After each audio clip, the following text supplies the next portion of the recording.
બીજી માર્ચ અને 3જી માર્ચ એટલે બીજી માર્ચની રાત્રિના જે છે એક ગરફોડ ચોરી દાખલ કરવામાં આવેલી હતી. સ્વામિનારાયણનગર છતડિયા રોડ ઉપરથી મકાન માલિક જે છે ધારી મુકામે ગયેલા હતા. એમના મકાનના તમામ દરવાજામાંથી તોડી કબાટની અંદરથી કુલ દાગીના જુદા જુદા અને 8,000 રૂપિયા રોકડા મળી કુલ 3,65,000નો મુદ્દામાલની ચોરી થઈ હતી. જે તે સમયે પોલીસ અધિક્ષક શ્રી હિમકરસિંહ સાહેબના સીધા સુપરવિઝન નીચે 3 ટીમો કાર્યરત કરવામાં આવેલી, જેમાં Rajula police inspector IJ Gida, LCB, SOG અને એ દરમિયાનમાં એ સોસાયટીમાંથી સીસીટીવી ફૂટેજ પણ અમે મેળવેલા હતા અને જેમાં 3 આરોપીઓ જે ક્લિયર કટ દેખાતા હતા.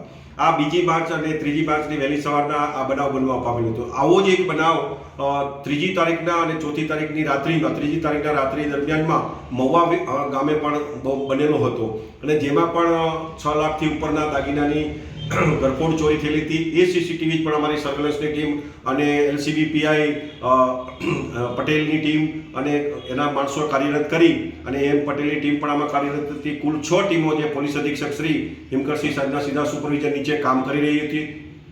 એ દરમિયાન એલસીબીની ટીમને આ સીસીટીવી ફૂટેજ આધારે અને ટેકનિકલ સર્વેલન્સના આધારે એલસીબીના પોલીસ ઇન્સ્પેક્ટર એમ પટેલે પોલીસ અધિક્ષકશ્રીના સુપરવિઝન નીચે આખું સર્ચ કરી અને આ ગુનાની અંદર જે 3 વ્યક્તિઓ દેખાઈ રહ્યા હતા તે 3 વ્યક્તિઓને ટ્રેક કરી અને અટક કરવામાં આવેલા છે. જેમાં પરેશ ઉર્ફે પક્કો ઉર્ફે પંકજ કરીને છે, જે લાલાભાઈ ભાભોર, એ મૂળ ગરબાડા, જિલ્લો દાહોદનો છે.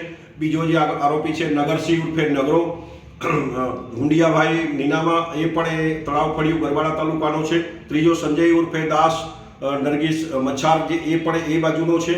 અને કુલ 3 આરોપીઓ જે દેખાતા હતા એ ક્લિયર થતા અને સર્વેલન્સની ટેકનિકલ સર્વેલન્સના આધારે પણ એમાં ક્લિયર દેખાતા હોવાથી એમની અટક કરેલી અને ગુનામાં ગયેલ મુદ્દામાલ જે છે એ આમાં રાજુલા ટાઉન પોલીસ સ્ટેશનનો મુદ્દામાલ અને મહુવા પોલીસ સ્ટેશનની ગરફોડ જે છે એનો મુદ્દામાલ રિકવર થયો છે. આ મુદ્દામાલ જે રિકવર કરી અને જે રાખનાર આરોપી જે છે એ દિલીપ મણીલાલ સોની જે છે એ પણ દાહોદ જિલ્લાના મંડોળા રોડનો છે અને એને એને પણ પકડવામાં આવેલો છે. આ જે 4 આરોપીઓ જે છે અત્યારે પોલીસ કસ્ટડીમાં છે. જે પૈકી પંકેશ ઉર્ફે પક્કો છે, જેની વિરુદ્ધ રાજ્યની અંદર કુલ 15 ગુનાઓ દાખલ થયેલા છે આવા જ ગરફોડ ચોરીના. અને બીજો આરોપી નગરસિંહ છે, તો નગરસિંહ ઉપર કુલ 21 ગુનાઓ દાખલ થયેલા છે. અને ત્રીજો આરોપી સંજય છે, જેની ઉપર 4 ગુનાઓ દાખલ થયેલા છે. અને આ મુદ્દામાલ રિસીવર કરી અને આ ગેંગ પાસેથી આ ચોરીઓનો મુદ્દામાલ રાખનાર જે સોની છે, દિલીપ મણીલાલ સોની, એની ઉપર કુલ 15 ગુનાઓ દાખલ થયેલ છે.